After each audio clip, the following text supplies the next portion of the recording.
नमस्कार दोस्तों, स्वागत है आपका हमारे daily Chhattisgarh current affair series में। आज हम 22 से 23 फरवरी के करंट अफेयर्स के बारे में चर्चा करेंगे। वीडियो की पीडीएफ प्राप्त करने के लिए आप हमारे टेलीग्राम से जुड़ सकते हैं, जिसकी लिंक आपको डिस्क्रिप्शन और कमेंट्स में मिल जाएगी। साथ ही साथ इसी तरह के करंट अफेयर की वीडियो देखने के लिए सब्सक्राइब करें हमारे इस यूट्यूब चैनल को। चलिए, पिछले वीडियो में हमने जो भी पढ़ा था उसका क्विक रिवीजन हम कर लेते हैं।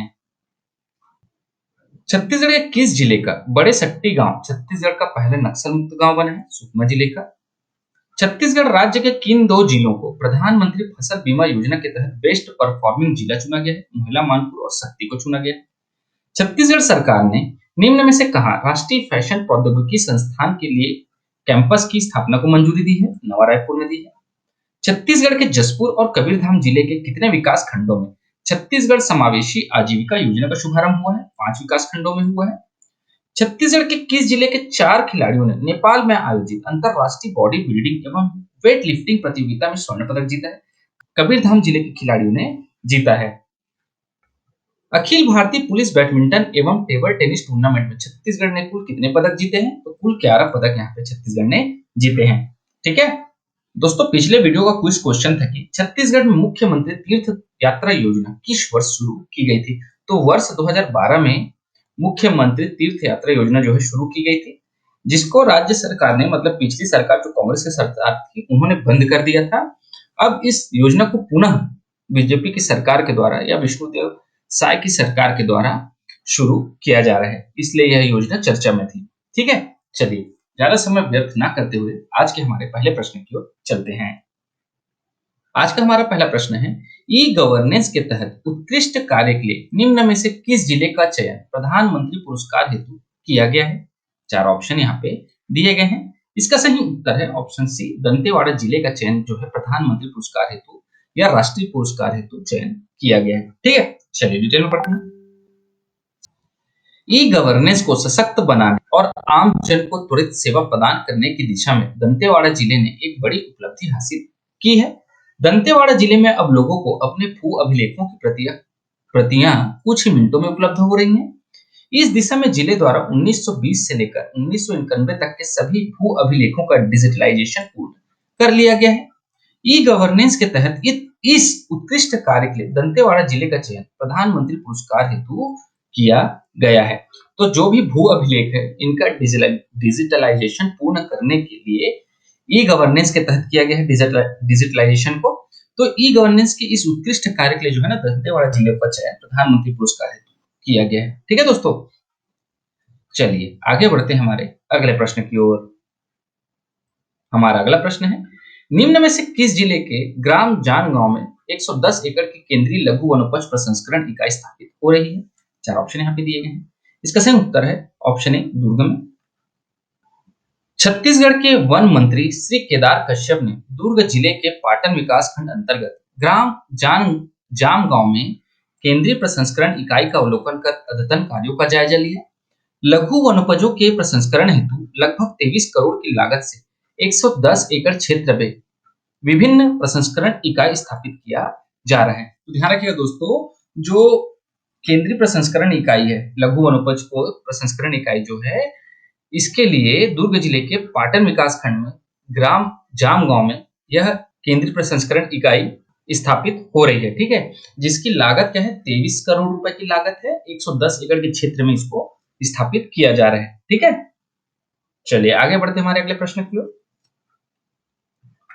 हमारा अगला प्रश्न है, छत्तीसगढ़ के पहले स्पेस मैन्युफैक्चरिंग क्लस्टर की स्थापना किस जिले में की जा रही है?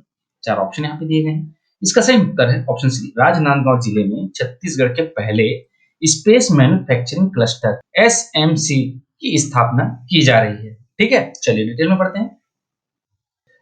राजनांदगांव जिले के विकास में एक नया अध्याय जुड़ गया है। राजनांदगांव जिले के ग्राम पटेवा में 350 करोड़ रुपए की लागत से इलेक्ट्रॉनिक मैन्युफैक्चरिंग क्लस्टर ईएमसी 2.0 और राजनांदगांव जिले के ग्राम विजयतला में 25 करोड़ रुपए की लागत से छत्तीसगढ़ के पहले स्पेस मैन्युफैक्चरिंग क्लस्टर की स्थापना की जा रही है। ठीक है दोस्तों, तो ध्यान रखिएगा, राजनांदगांव जिले के ग्राम विजयतला में छत्तीसगढ़ के पहले स्पेस मैन्युफैक्चरिंग क्लस्टर की स्थापना की जा रही है, जिसकी लागत जो है ना वो 25 करोड़ रुपए की है। ठीक है, वहीं साथ ही साथ राजनांदगांव जिले में ही ग्राम पटेवा में 350 करोड़ रुपए की लागत से इलेक्ट्रॉनिक मैन्युफैक्चरिंग क्लस्टर बनाया जा रहा है। अभी क्या है ना, हाल ही में मुख्यमंत्री श्री विष्णुदेव साय ने 4 औद्योगिक पार्क की घोषणा की है, जिसमें से 2 औद्योगिक पार्क यही हैं। ठीक है, राजनांदगांव जिले में 2 औद्योगिक पार्क बनेंगे, जिसमें राजनांदगांव जिले के ग्राम पटेवा में इलेक्ट्रॉनिक मैन्युफैक्चरिंग क्लस्टर और राजनांदगांव जिले के ग्राम विजेतल में छत्तीसगढ़ का पहला स्पेस मैन्युफैक्चरिंग क्लस्टर की स्थापना की जा रही है। अब 4 औद्योगिक पार्क में बाकी 2 कौन से हैं वो भी हम पढ़ लेते हैं। ठीक है, छत्तीसगढ़ शासन द्वारा सेक्टर आधारित उद्योगों को बढ़ावा देने की नीति के अंतर्गत स्मार्ट औद्योगिक क्षेत्र एवं पार्कों की स्थापना की जा रही है। इसी क्रम में भारत सरकार के इलेक्ट्रॉनिकी और सूचना प्रौद्योगिकी मंत्रालय की योजना के तहत छत्तीसगढ़ घुमका के ग्राम पटेवा में लगभग 322 एकड़ में इलेक्ट्रॉनिक मैन्युफैक्चरिंग क्लस्टर विकसित किया जाएगा। वहीं अंतरिक्ष विभाग की योजना के तहत ग्राम विजेतला में लगभग 50 एकड़ में स्पेस मैन्युफैक्चरिंग क्लस्टर की स्थापना की जाएगी। तो ध्यान रखिएगा दोस्तों, भारत सरकार का जो इलेक्ट्रॉनिकी और सूचना प्रौद्योगिकी मंत्रालय की योजना है, इसके तहत जो है ना ग्राम पटेवा में इलेक्ट्रॉनिक मैन्युफैक्चरिंग क्लस्टर विकसित किया जा रहा है।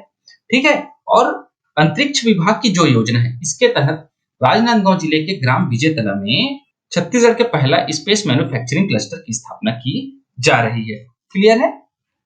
साथ ही साथ 2 औद्योगिक पार्क हो गए। अब तीसरा औद्योगिक पार्क जो है वो खुल रहा है आपका रेडीमेड गारमेंट पार्क नवा रायपुर के अटल नगर में। इसका क्षेत्रफल है 20 एकड़, जिसकी लागत होगी वो है 30 करोड़ रुपए की होगी।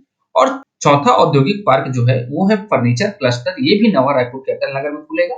इसकी क्षेत्रफल 30 एकड़ है और लागत जो है 40 करोड़ रुपए है। तो समझ में आया आपको, 4 औद्योगिक पार्क की घोषणा जो मुख्यमंत्री विष्णुदेव साय जी ने की है, जिसमें से 2 औद्योगिक पार्क नवा रायपुर में खुलेंगे, 2 औद्योगिक पार्क जो है वो राजनांदगांव जिले में खुलेंगे। ठीक है, क्लियर है?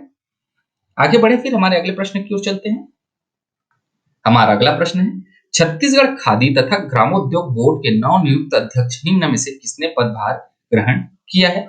4 ऑप्शन यहाँ पे दिए गए हैं। इसका सही उत्तर ऑप्शन है श्री राकेश पांडे ने पदभार ग्रहण किया है। चलिए डिटेल में पढ़ते हैं। छत्तीसगढ़ खादी तथा ग्रामोद्योग बोर्ड के नवनियुक्त अध्यक्ष श्री राकेश पांडे ने 21 अप्रैल को कंकाली पारा स्थित गांधी भवन में पदभार ग्रहण किया। आदिम जाति तथा अनुसूचित जाति विभाग के नवनियुक्त आयुक्त डॉक्टर सारांश मित्तर ने 21 अप्रैल सोमवार को आयुक्त कार्यालय पहुंचकर कार्यभार ग्रहण किया। वहीं छत्तीसगढ़ खनिज विकास निगम के नवनियुक्त अध्यक्ष श्री सौरभ सिंह हैं और छत्तीसगढ़ पाठ्य पुस्तक निगम के अध्यक्ष के रूप में पदभार श्री राजा पांडे ने ग्रहण किया है। ठीक है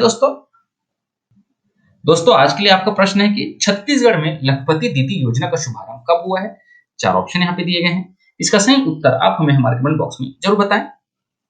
आज की इस वीडियो में इतना ही दोस्तों। आशा करता हूँ आपको हमारी वीडियो पसंद आई होगी। अगर आपको हमारी वीडियो पसंद आती है तो लाइक करें, शेयर करें और हमारे इस चैनल को सब्सक्राइब करें। इस वीडियो को देखने के लिए बहुत बहुत शुक्रिया। Thank you very much.